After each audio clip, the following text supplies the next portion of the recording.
Guys, good morning. Happy Thursday. It's Daryl here. I just finished the last video, and while I was sitting here, I almost forgot my paintings. And I had something else to talk about. And I considered just waiting and starting my workout, but it's still early. It's not even 4 a.m. here in Connecticut on the East Coast. And I saw that Larry Flynt passed away in Los Angeles yesterday. I want to talk to you guys. And I want to tell you how I learned how Larry Flynt ended up handicapped. How he ended up being, I believe it's paraplegic or quadriplegic, or I think it's paraplegic. Forgive me, I'm not sure. But I found out the story behind this before I was even 18 years old, as a kid. And I considered changing this story because when I started thinking about it, I was like, geez, I make a case against freedom of speech. Let me tell you. And then, the more I thought about it, I said, that's not me. I'm going to tell you the honest story, how it happened, and let the chips fall where they may. All right. Like I told you guys, I used to live out in the middle of the woods. My father was the park ranger. So I had this entire park. I was living inside the park. A lot of strange people would come there. A lot of people, as a kid, I thought they were strange. They'd park, guys and girls, guys alone.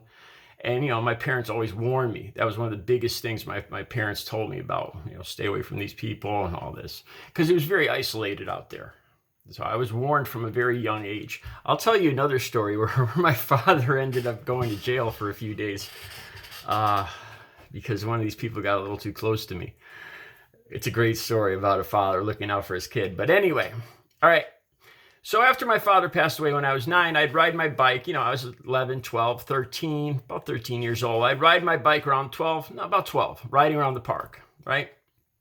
I remember people would leave magazines. The magazines, right?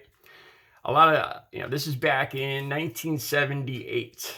Yes, 1978 and 1979. And there'd be magazines occasionally laying around. Magazines that I couldn't get my little 12-year-old male hands on, usually. So, I'd be riding my bike and I would spot some of that shiny, glossy magazine paper. And I would stop, because I was curious. I'm a guy, I'm a little boy, man. I was very curious. So those brakes would slam on, and I'd go back to see what kind of magazine this was, laying on the side of the road or down the bank or in the garbage or whatever. One day I came across, and I found quite a bit. I remember having 12 ripped and tattered, weather-beaten magazines that I kept out in a barn. We'll get to that story in another video. Because I was curious. And I was a boy, I don't think I need to explain that any further. All right. One of these magazines was Hustler magazine. One of these, I found out later. I saw a pictorial in one of these magazines that stuck with me. It was different. I was intrigued by it. It affected me. It was of an African-American man, a very petite Caucasian. It looked like a very petite girl, maybe 18 or 19 years old, in a field on a fence. They disrobed. The African-American man had very large feet. I have to watch what I say here. Extremely, extremely large feet. At 12 years old, I don't know a lot about the world or anything. And I'm amazed. Hats off to you, dude. Wow, I wish I was packing like that, That's what I'm thinking. All right. Okay. I later found out that this pictorial was entitled Mandingo. I don't know what that, to this day, I still don't, I'm gonna be honest, maybe I shouldn't even be saying that word. I don't know. I probably should have looked it up before I made this video. I don't know what that word means. I still don't. I got an idea, So that was the title of this photo shoot. Okay.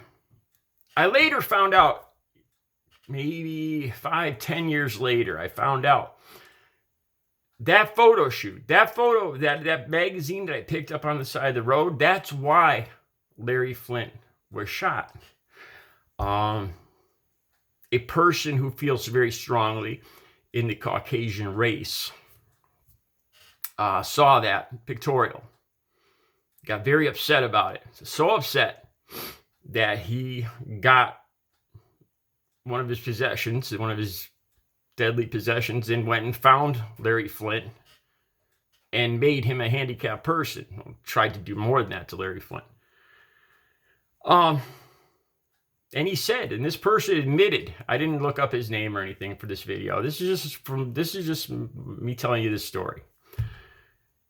And the person testified that it was because of this pictorial that he went and found. He was enraged in about this pictorial showing interracial love. Maybe this is where I first got this idea, because it's pretty obvious that a lot of this anger and hatred and pain and suffering comes from insecurity.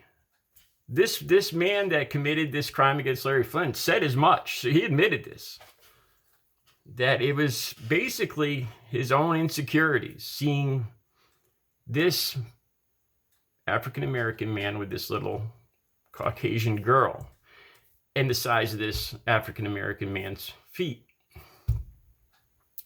So I think we can all understand this man felt insecure. He felt that the reason he was very strongly believing in the Caucasian race is because he felt they were going to lose their women. That the Caucasian men were going to lose their women because of this. A lot of it goes back to insecurity over something silly, like the size of a man's feet. Kind of silly when you get down to it, especially when women tell us over and over that doesn't even matter. Just some thoughts here today. All right, you guys have a good Thursday.